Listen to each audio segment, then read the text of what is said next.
Salut à tous les amis, c'est Aiken, j'espère que vous allez bien. Aujourd'hui on se retrouve dans une nouvelle vidéo où je vais vous présenter une histoire quelque peu particulière. C'est une histoire que je vais vous raconter à la première personne qui est assez romancée, une histoire d'horreur, j'espère qu'elle vous plaira. Si c'est le cas, n'hésitez pas évidemment à laisser un j'aime sur la vidéo pour me le faire savoir et à vous abonner à la chaîne pour être au courant de toutes les prochaines vidéos. N'hésitez pas également à activer la petite cloche pour recevoir les notifications quand je sors des vidéos. Vous pouvez également me suivre sur Instagram, le lien est dans la description où s'affiche juste ici. J'ai récemment fait une petite story en vous demandant quel était votre Disney préféré pour une future vidéo. Le but c'est de faire une vidéo un peu comme j'avais fait avec la vidéo sur Peter Pan où je ruine un peu votre enfance en disant des détails creepy qui sont en lien avec l'histoire d'un personnage de conte. Sauf que je me suis retrouvé devant un problème de taille, c'est que beaucoup m'ont dit des films d'animation style Cars, Toy Story, et je crois qu'il n'y a pas grand chose à dire dessus. L'autre film qui sort beaucoup, où il y a des choses à dire, mais c'est pas forcément sur l'histoire, c'est plus sur des théories autour du film, c'est sur le royaume. Donc ce sera soit ça, soit une autre histoire que je choisirai de mon côté. Mais voilà, vous me direz en commentaire également ce que vous en pensez. Est-ce que je pars sur le royaume? Ce sera pas des trucs sur l'histoire en elle-même qui sont creepy, mais des choses qu'on peut interpréter de manière creepy. Si vous êtes bien installé, on est maintenant parti pour voir cette histoire d'horreur qui va se dérouler comme si quelqu'un vous la racontait directement.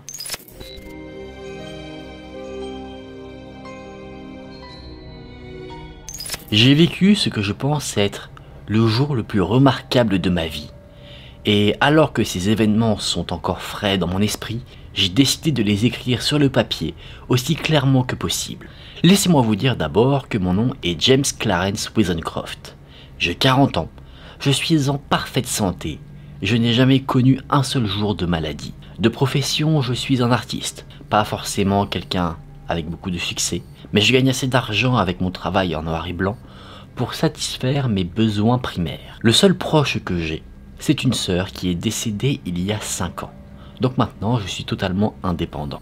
Ce matin, j'ai pris mon petit déjeuner à 9 h. Après avoir consulté le journal, j'ai allumé ma pipe et j'ai laissé mon esprit voyager pour essayer de trouver une source d'inspiration pour mon prochain travail. La pièce était grande ouverte, que ce soit au travers de la porte ou des fenêtres, et il faisait incroyablement chaud. C'est là que une idée m'est venue. J'ai décidé de dessiner l'endroit qui, en ce moment, serait le plus agréable, le plus confortable pour moi, c'est-à-dire le fond d'une piscine publique. J'ai donc commencé à la dessiner. J'étais en train de travailler. Et si intensément que je n'ai pas touché à mon déjeuner. Je me suis arrêté simplement quand l'horloge a commencé à sonner que je l'ai remarqué. Le résultat final, pour une ébauche, était, j'en suis sûr, la meilleure chose que je n'avais jamais produit. Loin de la piscine que je vais imaginer, mon dessin montrait un criminel, juste après qu'un juge ait prononcé sa sentence. L'homme était gros, vraiment très gros, sa chair dépassait de ses joues. Il était imposant, il était rasé de près et quasiment chauve. Il se tenait debout, ses mains sur une planche de bois, regardant droit devant lui. L'expression sur son visage n'était pas une expression d'horreur, mais une expression de tristesse absolue. On avait l'impression en voyant cet homme qu'il n'y avait rien d'assez fort pour retenir toute sa chair qui débordait. J'ai enroulé ce dessin et je l'ai mis dans ma poche. Je ne sais pas pourquoi, mais c'est là qu'avec ce sentiment du travail accompli, j'ai quitté ma maison. Je pense que je suis sorti avec l'idée d'aller voir mon ami Trenton, car je me souviens avoir marché le long de Litton Street et d'avoir tourné vers la droite, sur Gilchrist Road, là où des hommes travaillaient sur la nouvelle ligne de tram. Je n'ai que quelques vagues souvenirs de là où je suis allé. La seule chose dont j'étais seulement conscient était la chaleur horrible. Cette chaleur venait avec une lourde odeur d'asphalte qui venait des pavés. Je me souviens que la seule chose dont j'avais envie, c'était qu'il pleuve pour rafraîchir l'atmosphère. J'ai marché un petit moment avant qu'un petit garçon me réveille, me sorte de mes pensées, pour me demander l'heure. Il était 18 h 40. Quand le petit garçon est parti, j'ai repris le contrôle de mes pensées. J'étais là, devant une sorte de porte, qui menait vers un jardin où il y avait beaucoup de fleurs. À côté de cette entrée, il y avait une inscription.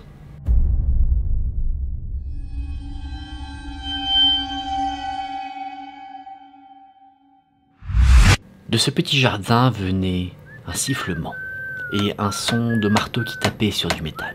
Une impulsion, venue de nulle part, m'a fait entrer dans ce lieu. Un homme était assis devant moi. Il travaillait sur un objet en marbre. Il s'est retourné quand il m'a entendu avancer, et je me suis arrêté. J'étais choqué. Cet homme était l'homme que j'avais dessiné, dont le portrait était toujours dans ma poche. Il était assis là, imposant, la transpiration autour de son crâne. Mais bien que son visage était le même que sur mon dessin, l'expression qu'il avait était totalement différente. Il m'a accueilli avec un sourire, comme si nous étions de vieux amis, et il m'a serré la main. Je me suis excusé de m'imposer de la sorte, et je lui ai dit qu'il faisait très chaud en dehors du jardin, et que ce petit lieu ressemblait à un oasis dans le désert. Il m'a répondu qu'il ne savait pas forcément pour l'oasis, mais ce dont il était sûr, c'est qu'il faisait très chaud, chaud comme en enfer. Il m'a ensuite proposé de m'asseoir. Après cela, il s'est remis au travail, et j'ai compris que ce qu'il faisait, c'était construire une pierre tombale. Je me suis assis et je lui ai dit qu'il produisait une merveilleuse pierre. Il m'a dit que dans un sens, effectivement, cette pierre était merveilleuse. Travailler le marbre est très agréable, parce que même s'il fait froid ou une terrible chaleur, comme ça l'était à ce moment, la pierre ne réagissait pas. Néanmoins, cette pierre-là n'était pas destinée à quelqu'un qui avait passé l'arme à gauche. Je lui ai donc demandé dans quel but il taillait cette pierre. Et en rigolant, le tailleur de pierre m'a dit que c'était pour une sorte de compétition. Se considérant comme un artiste, il y avait des rassemblements où des tailleurs de pierre montraient leurs plus belles créations. Cet homme a commencé à me parler de marbre, tout en continuant de travailler la pierre. Il me parlait de comment il avait aménagé son jardin. Cette conversation me rendait un peu mal à l'aise. Il y avait quelque chose qui n'était pas naturel, d'étrange, comme si c'était en quelque sorte le destin qui m'avait fait rencontrer cet homme. Le fait d'avoir dessiné son visage me perturbait. J'essayais de me convaincre que je l'avais déjà vu avant, quelque part, sans m'en rendre compte. Mais je n'arrivais pas à définir quand j'avais pu voir cet homme auparavant. Le tailleur de pierre, M. Atkinson, avait fini son travail. Il a craché sur le sol, et il s'est relevé, en soupirant. Il m'a ensuite demandé mon avis, avec une joie mal cachée sur son visage.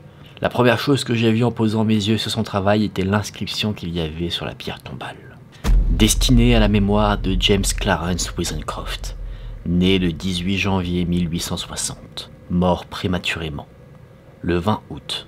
La date n'était pas terminée, mais il y avait une phrase en dessous de ces inscriptions qui disait « Au milieu de la vie, nous sommes dans la mort ». Pendant un petit moment, choqué de ce que je venais de voir, je suis resté silencieux. J'ai senti un frisson parcourir mon corps, et j'ai donc demandé au tailleur de pierre, M. Atkinson, où il avait vu ce nom. Il m'a répondu qu'il ne l'avait vu nulle part. Il recherchait un nom, et il a marqué un nom qui lui était venu comme ça, dans sa tête au hasard. Il m'a demandé pourquoi je lui avais posé cette question, et je lui ai répondu que, par une étrange coïncidence, le nom qu'il avait noté était le mien. Il a siffloté, ne comprenant pas ce qui se passe. Il m'a demandé concernant les dates qui étaient inscrites, et je lui ai dit que je ne pouvais répondre que pour l'une d'entre elles, celle de ma naissance, qui était exacte. Pour le moment, le tailleur de pierre en savait moins que moi. Je lui ai donc raconté ce que j'avais fait ce matin. Je lui ai donc raconté ce que j'avais fait le matin même. Je lui ai donc montré le dessin que j'avais fait, et en le regardant, l'expression sur son visage s'est transformée. Petit à petit, elle devenait exactement la même que celle que j'avais dessinée plus tôt. Il a dit quelque chose à propos des fantômes. Et bien qu'on n'ait pas parlé de fantômes à ce moment-là, j'ai compris de quoi il parlait. Il parlait du fait que l'inexplicable était parmi nous. Je lui ai dit qu'il avait probablement entendu mon nom quelque part, et lui a répondu que je l'avais peut-être déjà vu quelque part, mais que je l'ai oublié. Il m'a demandé si j'étais allé à Clacton-sur-Mer au mois de juillet. Je n'y suis jamais allé de ma vie. Nous sommes restés silencieux pendant quelque temps. On regardait tous les deux la même chose, les deux dates sur la pierre tombale, avec l'une qui était correcte. Le tailleur de pierre m'a proposé de venir souper. Sa femme, Maria, était une femme de bonne humeur. Elle avait des joues un peu rouges.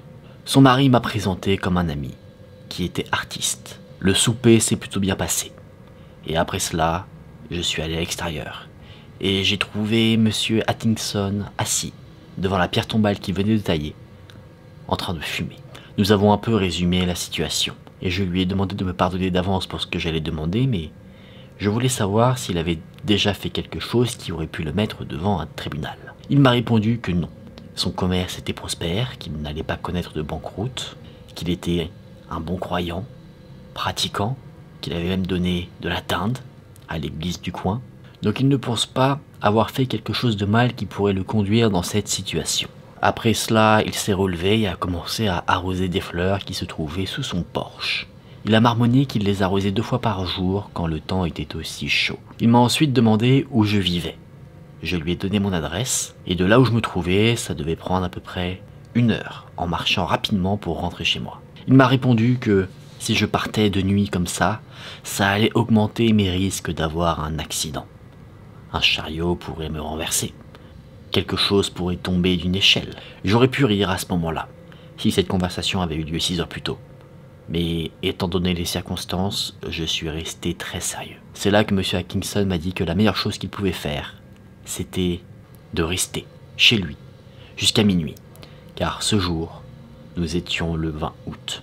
Voulant éviter tout drame, si je restais chez lui jusqu'à minuit et qu'on passait à la journée du 21, alors cette possible prémonition sur la pierre tombale n'arriverait jamais. Et son arrestation et son jugement au tribunal que j'ai dessiné n'aurait jamais eu lieu. Il m'a proposé de venir chez lui, de monter en haut des escaliers et de fumer en attendant, dans un espace qui serait plus frais que l'extérieur. À ma grande surprise, j'ai accepté. Nous sommes rentrés chez lui. Le tailleur de pierre avait envoyé sa femme dormir, et lui restait avec moi. Nous fumions, et à un moment donné, Atkinson s'est levé, et a commencé à tailler ses outils pour son travail de tailleur de pierre. L'air commençait à être de plus en plus compliqué à respirer. L'orage allait certainement arriver. J'écris tout ceci sur la table qu'il m'a laissée à sa disposition juste avant que je n'ouvre la fenêtre pour respirer. Un des pieds du bureau sur lequel j'écris cette histoire est fissuré. Le tailleur de pierre, qui semble assez bricoleur avec ses outils, va le réparer dès qu'il aura fini d'affûter ses ciseaux. Il est maintenant 11 heures passées. Je pourrais partir dans un peu moins d'1 heure. Mais la chaleur est étouffante. Tellement étouffante qu'elle pourrait rendre un homme totalement fou. Et voilà les amis, c'est la fin de cette histoire.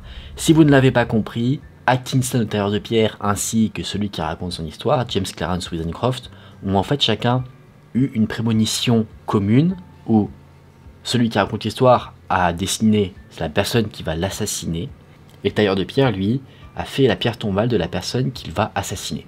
Je trouve que c'est une histoire vraiment très intéressante, je l'ai adorée. C'est sûr et certain, même si la fin est quelque peu ouverte, que le tailleur de pierre va assassiner le narrateur. Je trouve que c'est un peu mis en avant quand on sait que le tailleur de pierre taille ses outils. Il ne taille pas ses outils pour réparer quoi que ce soit, c'est pour assassiner l'auteur. Non pas parce que c'est un tueur sanguinaire, mais parce que la chaleur le rend totalement fou. J'ai beaucoup aimé cette histoire, je trouve qu'elle est très bien écrite. La traduction a été parfois un peu compliquée pour moi parce qu'il y avait des termes assez spécifiques. C'était un langage, je pense, assez soutenu dans la narration. Ça sort de l'anglais que j'ai l'habitude de voir par exemple sur Reddit, où c'est un langage plus commun, plus courant. Donc j'espère que je l'aurai retranscrit au mieux. J'espère que je vous aurai fait vivre cette histoire au mieux. J'ai beaucoup aimé les petits détails qui nous surprennent au fur et à mesure du temps. Vous avez probablement été assez surpris quand vous avez vu quel était le nom sur la pierre tombale. Je trouve qu'on ne se doute pas forcément vers quoi l'histoire va, et quand on le découvre, on fait « Ah ouais, c'est chaud ». En tout cas les amis, j'espère que vous avez passé un bon moment en ma compagnie. Si c'est le cas, n'hésitez pas à laisser un j'aime sous la vidéo et à vous abonner à la chaîne. N'hésitez pas à me dire en commentaire ce que vous avez pensé de la vidéo et de cette histoire. Si vous voulez encore une fois m'envoyer votre histoire flippante, quelque chose qui vous a choqué, donner des frissons, n'hésitez pas à me suivre sur Instagram et de m'envoyer un petit DM. Je lis toutes les histoires, j'ai pas encore le temps de les publier toutes en vidéo, je fais ça au fur et à mesure. J'espère que vous me pardonnerez. Vous pouvez me suivre également si vous souhaitez suivre mon aventure YouTube différemment. En tout cas les amis, c'était un plaisir pour moi d'avoir passé ce moment avec vous. Je vous dis à très vite dans une prochaine vidéo. Prenez soin de vous, c'était Aken. Salut!